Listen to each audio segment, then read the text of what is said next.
Si je vous ai raconté cette histoire, ce n'était pas pour parler de moi. C'était pour répondre à une question.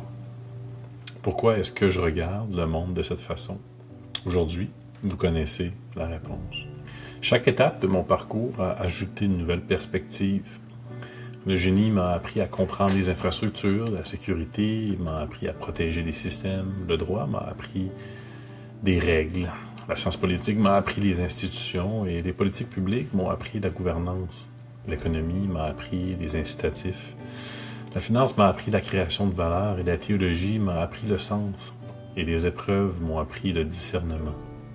Et le discernement, c'est quelque chose qui est rare et sera, avec l'arrivée du AI, quelque chose de très important.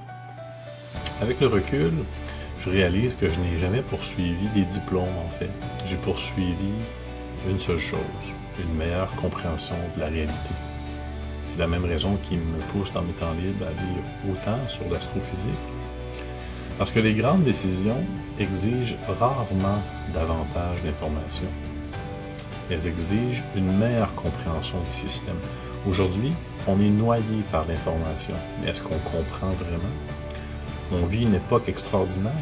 L'intelligence artificielle transforme le travail, la géopolitique redéfinit les chaînes d'approvisionnement.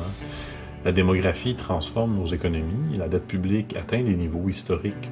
La technologie évolue plus vite que nos institutions et que notre propre compréhension.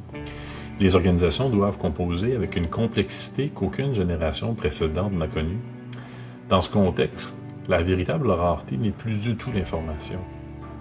La véritable rareté, c'est la capacité d'intégrer cette information-là de façon horizontale. En 2012, j'ai reçu le Thought Leadership Award de l'Institute of Public Administration of Canada. À l'époque, je pensais que cette distinction récompensait une recherche, mes travaux sur les partenariats publics-privés.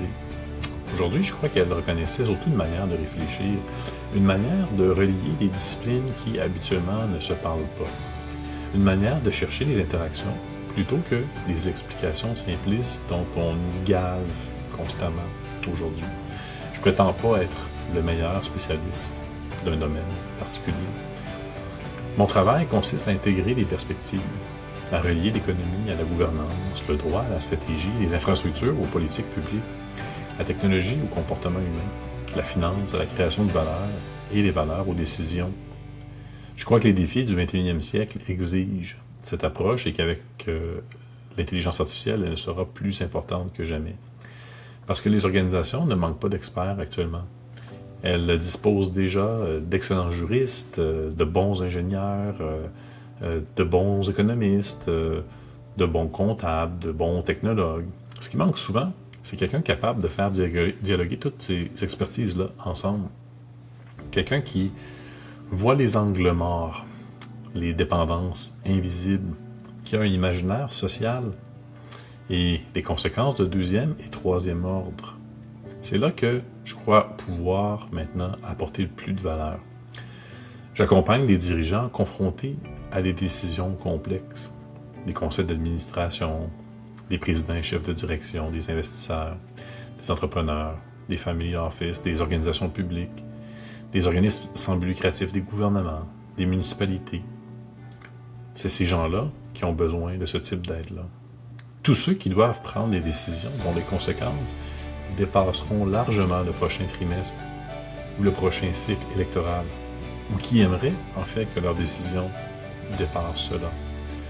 Je ne viens pas remplacer les experts qui sont déjà là. Je les fais dialoguer.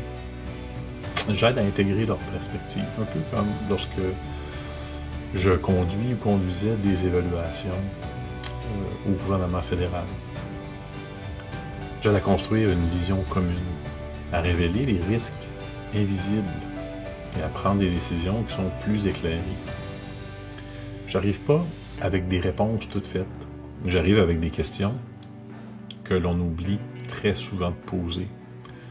Parce que très souvent, justement, les meilleures décisions naissent des meilleures questions. Toute ma vie, j'ai cherché à comprendre comment les civilisations se construisent, comment elles prospèrent, pourquoi elles déclinent, et comment les dirigeants peuvent agir aujourd'hui pour bâtir des organisations plus fortes pour demain. Et cette quête continue. Et elle continuera jusqu'à la fin de ma vie. Si cette série vous a permis de mieux comprendre ma façon de réfléchir, alors elle a atteint son objectif. Et si vous êtes un dirigeant, un conseil d'administration, un investisseur, un entrepreneur, une institution ou un gouvernement confronté à des enjeux où la complexité dépasse les réponses traditionnelles, je vais être heureux d'échanger avec vous si vous y voyez un besoin. Parce qu'au fond, ce n'est pas seulement mon expertise que je mets à disposition des gens dans le besoin. C'est une vie entière consacrée à comprendre les systèmes et à aider celles et ceux qui portent de grandes responsabilités à prendre des décisions qui résisteront à l'épreuve du temps. Toute ma vie, j'ai cherché à comprendre comment les civilisations se construisent. Et aujourd'hui, ma mission est d'aider les femmes et les hommes qui les dirigent à prendre des décisions dignes de l'avenir qu'ils souhaitent laisser. Si cette mission rejoint la vôtre, alors ce sera un privilège de contribuer à la vôtre.